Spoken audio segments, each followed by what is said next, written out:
Big news में सबसे पहले बात रूस यूक्रेन जंग की। एक तरफ इस जंग की समाप्ति को लेकर अमेरिका के राष्ट्रपति डोनाल्ड ट्रंप तरह तरह के दावे करते दिखते हैं, मीटिंग्स होती है, वादे होते हैं, तो दूसरी ओर दोनों देश एक दूसरे पर हमलावर हैं। रूस का दावा है कि यूक्रेन ने उसके न्यूक्लियर पावर प्लांट को निशाना बनाने की कोशिश की, तो यूक्रेन का दावा है कि रूस ने उस पर ड्रोन से हमले किए हैं।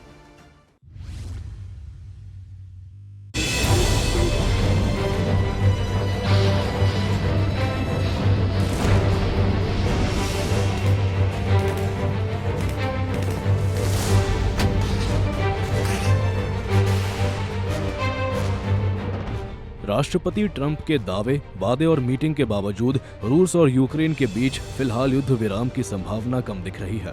दावा है कि यूक्रेन ने अपने स्वतंत्रता दिवस के मौके पर रूस के न्यूक्लियर पावर प्लांट को निशाना बनाया है।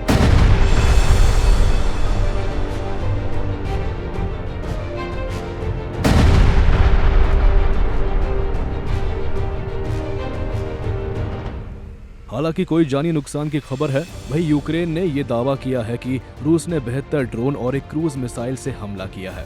इनमें 48 ड्रोन नष्ट कर दिए गए हैं। यानी युद्ध विराम की वकालत के बीच दोनों देशों का एक दूसरे पर हमला जारी है। यूक्रेनी राष्ट्रपति जेलेंस्की ने राष्ट्र के नाम संबोधन में कहा कि यूक्रेन अपनी स्वतंत्रता के लिए तब तक लड़ता रहेगा जब तक उसकी शांति की अपील नहीं सुनी जाती। हम एक ऐसा यूक्रेन बना रहे हैं जो सुरक्षित और शांतिपूर्ण हो। हमारा भविष्य हमारे हाथ में है। रूस के साथ युद्ध में यूक्रेन अभी तक जीता नहीं है, लेकिन हारा भी नहीं है। इस दौरान जेलेंस्की ने अमेरिका रूस शिखर सम्मेलन का भी जिक्र किया है। जेलेंस्की ने कहा कि दुनिया यूक्रेन का सम्मान करती है और उसे बराबरी का दर्जा देती है।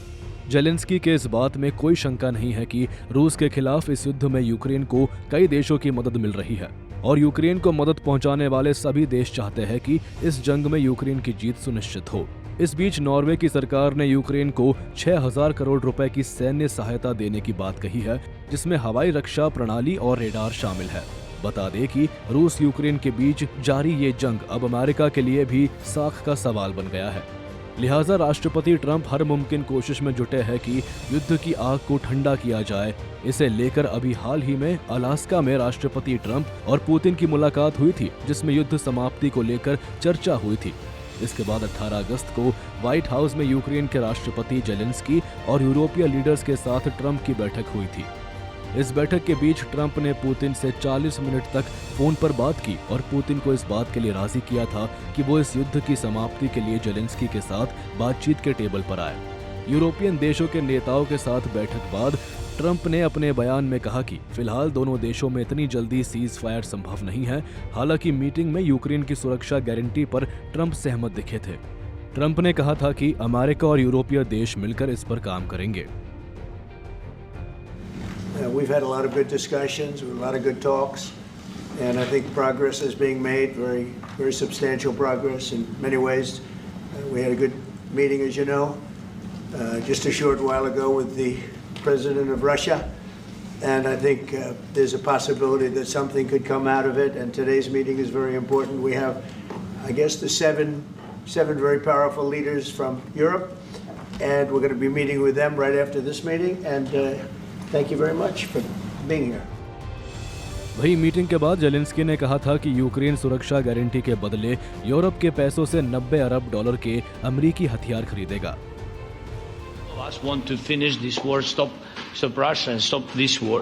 We spoke about it, and we will speak more about security guarantees. This is very important that the United States gives such strong signal and is ready for security guarantee. 18 तारीख को व्हाइट हाउस में हुई बैठक Zelensky के लिए राहत भरी मानी जा सकती है, क्योंकि इस बैठक में ट्रंप और जेलेंस्की एक दूसरे के साथ बेहद सजग दिखे थे और एक दूसरे की बात से सहमत थे। ब्यूरो रिपोर्ट, सूर्य समाचार।